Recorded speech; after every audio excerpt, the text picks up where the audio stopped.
یہ میری غزلیں، یہ میری نظمیں، یہ میری غزلیں، یہ میری نظمیں تمام تیری حکایتیں ہیں. یہ تذکرے تیرے لطف کے ہیں، یہ شعر تیری شکایتیں ہیں. میں سب تیری نظر کر رہا ہوں. یہ ان زمانوں کی ساعتیں ہیں جو زندگی کے نئے سفر میں تجھے کسی وقت یاد آئیں تو ایک ایک حرف جی اٹھے گا.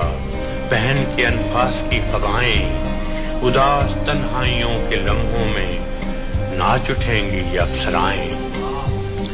مجھے تیرے درد کے علاوہ بھی اور دکھ تھے یہ جانتا ہوں. ہزار غم تھے جو زندگی کی تلاش میں تھے یہ مانتا ہوں. مجھے خبر تھی کہ تیرے آنچل میں درد کی ریت چھانتا ہوں. مگر ہر ایک بار تجھ کو چھو کر یہ ریت رنگ حنا بنی ہے. یہ زخم گلزار بن گئے ہیں، یہ آہ سوزاں گھٹا بنی ہے. یہ درد موج صبا ہوا ہے، یہ آگ دل کی صدا بنی ہے. اور اب یہ ساری متاع ہستی، یہ پھول، یہ زخم سب تیرے ہیں. یہ دکھ کے نوحے، یہ سکھ کے نغمے جو کل میرے تھے وہ اب تیرے ہیں. جو تیری قربت تیری جدائی میں کٹ گئے روز و شب تیرے ہیں.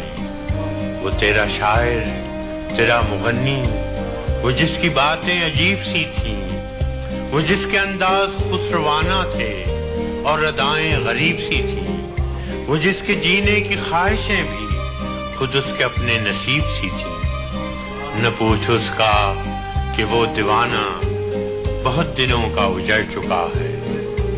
نہ پوچھ اس کا کہ وہ دیوانہ بہت دنوں کا اجڑ چکا ہے. وہ کوہ کن تو نہیں تھا لیکن کڑی چٹانوں سے لڑ چکا ہے. وہ تھک چکا تھا اور اس کا تیشہ اسی کے سینے میں گڑ چکا ہے.